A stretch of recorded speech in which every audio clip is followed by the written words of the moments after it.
Nascere negli Stati Uniti a metà dell'Ottocento non è certo un privilegio come oggi, soprattutto se sei figlio di immigrati italiani.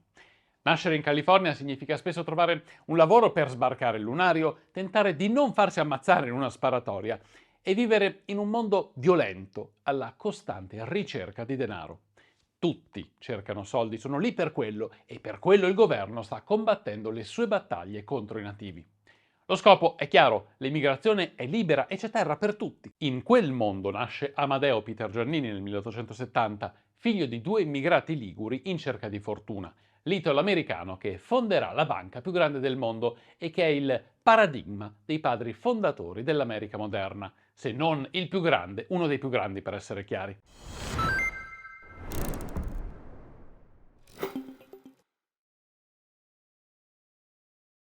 Suo padre si chiama Luigi, era nato nel 1840 ed era arrivato in California molto tempo prima per la corsa all'oro. All'epoca era giovanissimo, adolescente, ma forse aveva già fatto qualche soldo e negli anni 60 dell'Ottocento era tornato in Italia dove nel 1869 aveva sposato Virginia con cui poi avrà Amadeo. Nel 1870 siamo sicuri che la famiglia è in California, a San José, dove nasce Amadeo e il padre, appena 2 anni dopo, compra una fattoria con 16 ettari di terreno dove inizia a fare il coltivatore e a vendere i prodotti della terra, forse con i soldi della corsa all'oro, forse con altre risorse, noi questo non lo sappiamo. Luigi è un italiano capace, ha voglia di ampliare il giro di affari e prende persone a lavorare con sé, ma nel 1877 un operaio gli spara. Forse voleva di più, forse non l'aveva pagato, chissà.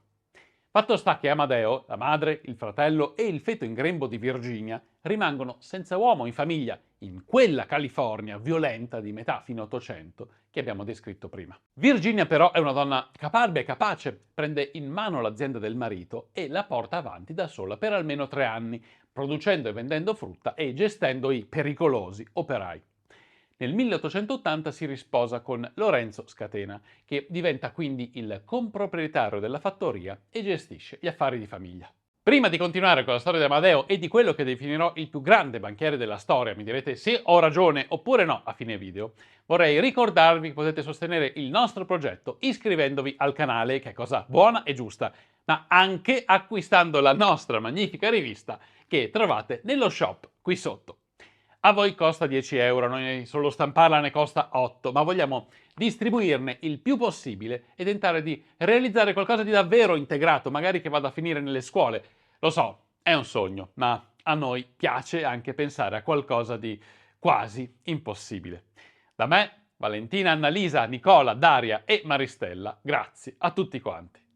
Il nostro Matteo Giannini viene quindi da un ambiente di campagna in prossimità della città. Studia fino ai 15 anni, che all'epoca era già un ottimo periodo. Poi si stufa della scuola e va a fare l'intermediario presso l'azienda del patrigno e della famiglia, che nel mentre è stata ribattezzata L. Scatena Company.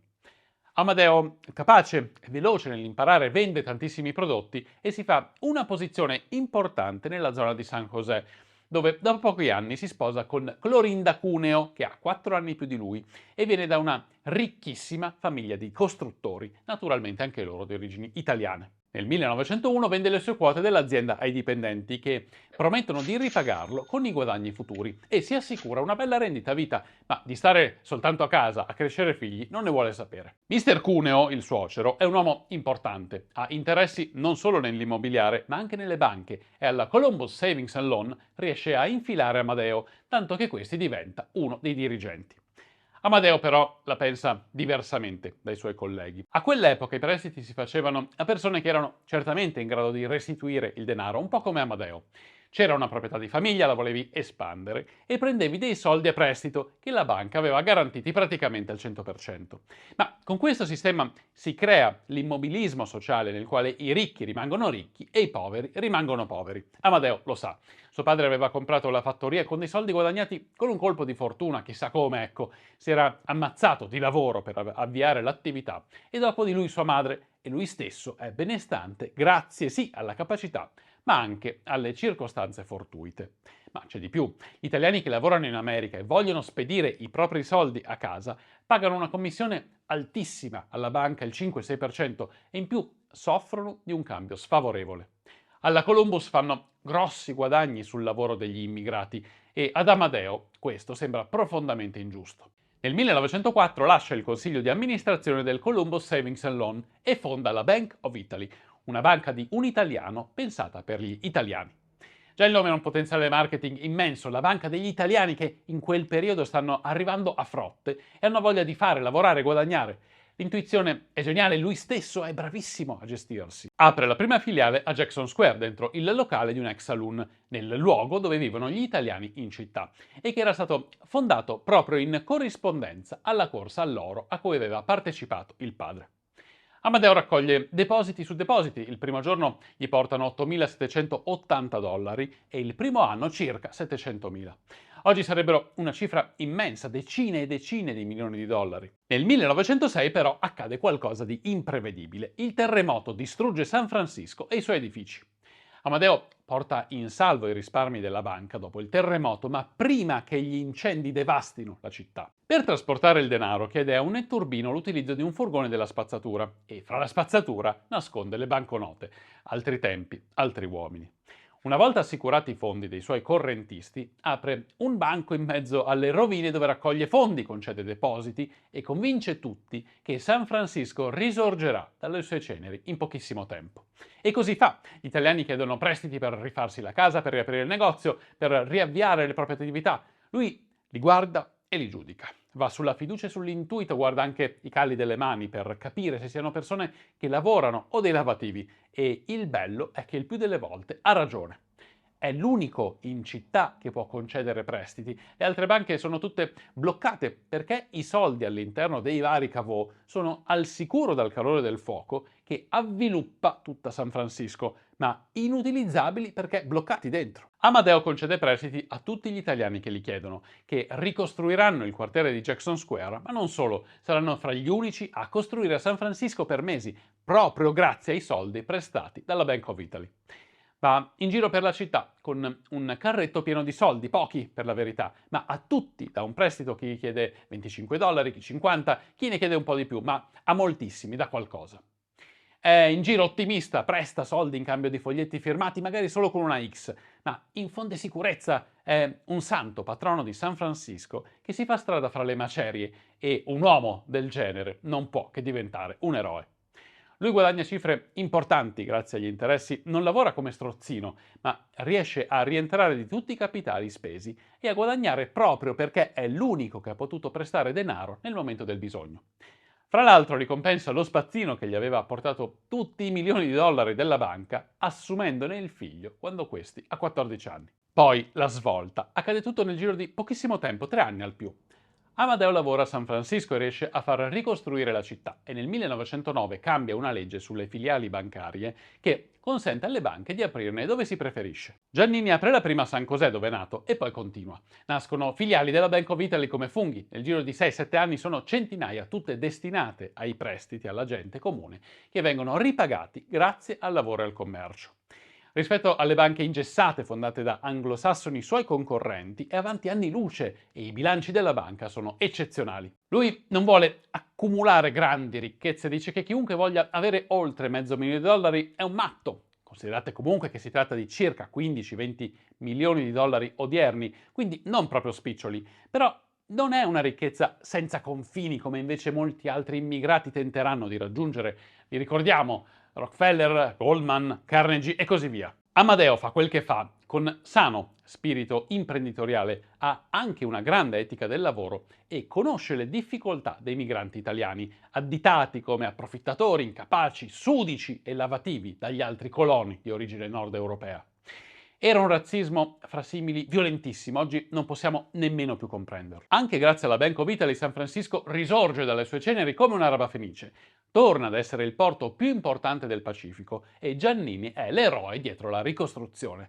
Tutti portano i soldi alla Bank of Italy e il capitale che gestisce diventa immenso. Ma la banca continua a chiamarsi Bank of Italy e in un paese dove gli italiani sono guardati malissimo, questo era un problema non da poco. Giannini capisce che deve investire in altre banche e diventa il principale azionista della Bank of America, con la quale nel 1929 opererà una fusione gigantesca, andando a creare il principale polo bancario al mondo. Fra l'altro, il fondatore della Bank of America, Orra Monet, vende ad Amadeo proprio i diritti di fondatore storico della Bank of America, decisione di cui poi si pentirà e su cui torneremo a fine video. Ma Giannini e la sua banca non finanziano solo costruzioni e poveri. Negli anni 20 in California si apre un'altra opportunità di business, il mondo del cinema. Hollywood è ancora un'ipotesi lontana, ma c'è già chi la sta sognando e ha bisogno dei fondi per realizzarla. E qui salta fuori un nome che è leggenda, Walt Disney. Per realizzare il suo primo lungometraggio, capolavoro assoluto per l'epoca, a chi si rivolge se non alla Bank of America? Biancaneve diventa un successo planetario e l'industria del cinema si rivolge sempre più spesso ai finanziamenti di Giannini. La Bank of America finanzia Charlie Chaplin, Frank Capra e tanti altri. Poi finanzia la costruzione del Golden Gate a San Francisco, ma non la finanzia a interesse, la finanzia con denaro prestato senza scopo di lucro. Un suicidio finanziariamente parlando, ma che fa crescere la città, il suo prestigio e l'economia, e la Bank of America cresce di conseguenza. Nel 1928 guadagna oltre $1,5 milioni, pensate quanti soldi sarebbero oggi. Ma visto che il $500,000 ce l'ha già, decide di donare tutto all'Università della California. Quel che non gli serve lo dona e l'America cresce a dismisura, anche grazie ai suoi fondi privati. Ma i suoi colleghi invidiano il suo successo. Da quando ha iniziato a prestare soldi ai poveri è rientrato del 96% del capitale complessivo. In più ha guadagnato moltissimo con gli interessi. Nei momenti di crisi gli altri banchieri subiscono perdite enormi proprio perché avevano prestato tanto a poche persone e l'invidia permea l'ambiente dell'alta finanza, di quell'italiano che sfida le regole dell'economia e le vince. Amadeo rimane al suo posto, guida la banca attraverso la Seconda Guerra Mondiale, aiuta l'America nella costruzione di armi e nel finanziamento delle forze militari, d'altronde quello era il periodo, e si assicura che l'Italia venga ricostruita presto con i fondi del piano Marshall nel dopoguerra, che naturalmente finanzia anche la Bank of America, senza interessi. Nel 1945 lascia la presidenza della Bank of America e nello stesso giorno annuncia che è diventata la banca più grande al mondo. L'ha costruita dollaro su dollaro, a partire da carretti in legno nel mezzo delle macerie di San Francisco quasi 40 anni prima, e ora si trova sul tetto della finanza globale. Non male per un italo-americano di quelli che venivano additati come ignoranti e pezzenti. Muore nel 1949 e l'inventario dei suoi beni è di $489.000 circa, qualcosa come 15 milioni di euro odierni. Una bella somma, certo, ma sarebbero potuti essere molti, molti di più. Per me Amadeo Giannini è stato il più grande banchiere della storia e può considerarsi un mecenate, una persona che ha fatto di tutto per sviluppare quel paese che lo aveva fatto diventare ricchissimo e che ha accolto la sua famiglia di umili immigrati liguri in cerca di fortuna. Non è stato un santo, ha cercato un profitto proprio, ma ha capito che era più importante sostenere l'economia nel suo complesso, anziché cercare esclusivamente il guadagno personale. Nel nostro sistema ultracapitalistico di oltre un secolo dopo, in cui viene premiato solo il successo personale, la sua storia fa quasi sorridere, ma è grazie ad Amadeo Giannini che l'America ha la banca più grande al mondo e che ha fatto tante cose memorabili, dai film all'architettura. Secondo me però qualcosa è rimasto di quell'America che disprezzava gli italiani all'inizio del Novecento. Sul sito di Bank of America, la voce La nostra storia, non viene citato in nessun passo il suo fondatore, né appare nessun risultato di ricerca se scrivete Amadeo Giannini nella barra. Forse è la rivincita di quegli immigrati di origine anglosassone che lo odiavano tanto. O forse è solo un caso.